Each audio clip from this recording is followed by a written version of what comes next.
Hey loves, welcome back to my channel. If you are new here, my name is Faith, and today guys I'll be checking out Ben Shapiro versus anti-Israel activist. And you guys, I'm super excited for this, and without much ado, let's see what Ben Shapiro has for us in this video.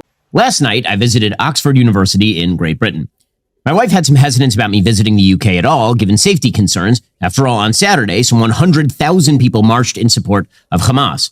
Anti-Semitic hate crime is apparently up 1,350% in London over the last few weeks. Imams shout in Nottingham, "O Muslim, here is a Jew behind me, kill him."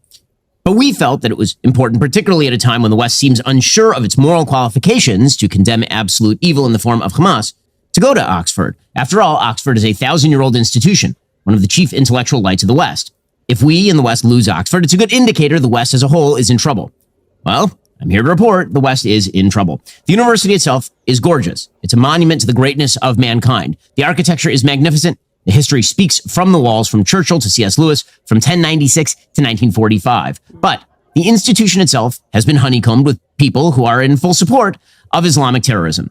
My opening remarks last night focused on the West's shyness about its own values, its failure to recognize that not everybody thinks like Westerners do, and the consequent importation of people who believe that the West is actually deeply evil. Those remarks were borne out in the actual event, when student after student approached the microphone to offer a bevy of morally obfuscatory arguments in support of Hamas.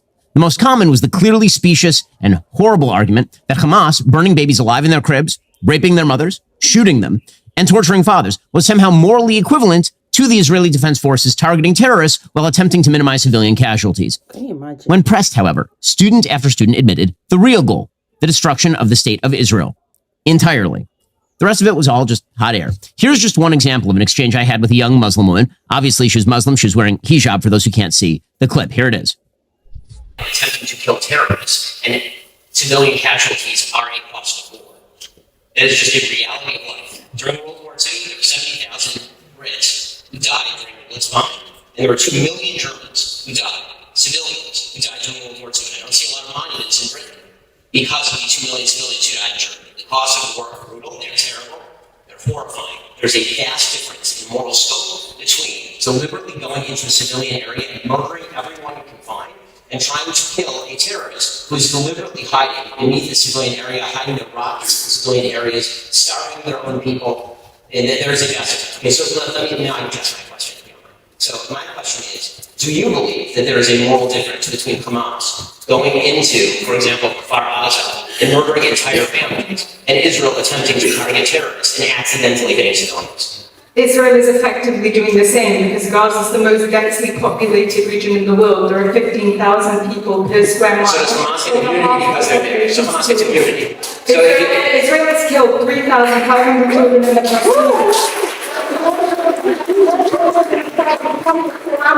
each of the last 4 years. So just to be clear, your logic is that if you're a terrorist group located in a densely populated community, you hide behind civilians, you're now immune. Where are the children meant to go? So you're immune. Okay. That's why I mentioned, but okay. Your logic is since 2005, 23 out of every 24 conflict deaths have been Palestinian. I don't see any moral equivalency there. It's clearly unjust what the IDF has been doing to the Palestinians because there's a vast disparity between the number of Palestinians being killed and the number of Israelis. I mean, I would certainly hope that Israel is going more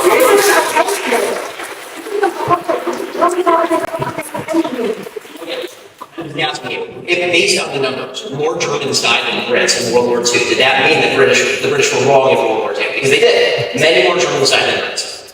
Based on the numbers, that means that Britain was wrong in World War II. Britain wasn't bombing civilians.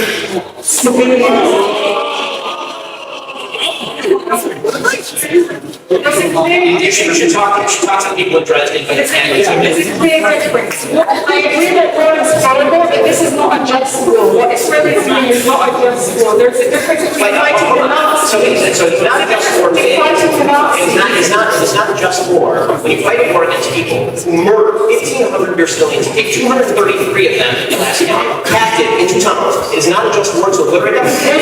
Israel's been killing civilians for the past 75 years, and there was no headlines about it, and there was nobody said that the Palestinians were Israel does not purposely kill civilians. Palestinian terrorists do. Israel put down its guns tomorrow, if Israel put down its guns tomorrow, there will be a second Holocaust. If the Palestinians put down their guns tomorrow, there will be a Palestinian state. That is the reality. And let me ask you this.